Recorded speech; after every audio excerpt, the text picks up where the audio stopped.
Hello everyone, দেখো আমি এখন রেডি হয়ে গেছি কারণ আমি যাব ক্লাসে। এবার হবে কোন ক্লাসে যাচ্ছি, আসলে আমি বিউটিশিয়ানের কোর্স করছি, তার জন্য আমাদের সোম বুধ শুক্র 3 দিন ক্লাস থাকে, তাই জন্য রেডি হয়ে গেছি, এখন যাব। তো চলো, দাঁড়িয়ে আছে আমার সব বান্ধবীরা, আমি এখন রেডি হয়ে গেছি, চলো বেরোনো যাক। আর পুরো ভিডিওটা কন্টিনিউ দেখতে থাকো। তারপর তো এত রোদে আমার শরীরটা হঠাৎ খারাপ হয়ে যায়, তার কারণে পুরো ভিডিওটা কন্টিনিউ করতে পারি। বাগনান থেকে ট্রেন ধরে সোজা চলে আসি ঘোড়াঘাটায়, আর ঘোড়াঘাটা থেকে আমরা টোটোতে উঠে পড়েছি। আর এই যে ঘোড়াঘাটায় আনন্দ নিকেতন স্কুল, সবাই হয়তো স্কুলটার নাম শুনেছো বা অনেকেই এখানে হয়তো পড়ো। যারা এখানে পড়ো আমি অবশ্যই কমেন্টে জানিও।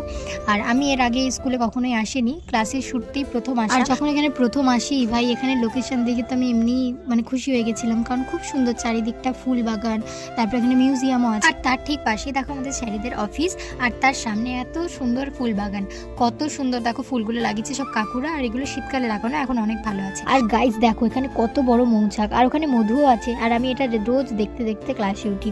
এই যে ফাইনালি এটা আমাদের ক্লাসরুম, বেশি ভালো করে আমি দেখাতে পারিনি কারণ সবাই ছিল। আর ক্লাসরুমের পাশেই যে বারান্দাটা ছিল, ওখান থেকে দেখো নিচের ভিউটা কত সুন্দর দেখতে লাগছে।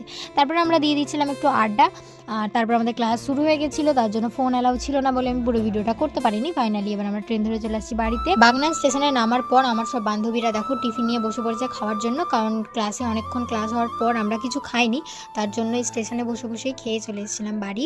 তো আজকের ভিডিওটা এতটাই, ভালো লাগলে like comment share and subscribe করে দিও। টাটা।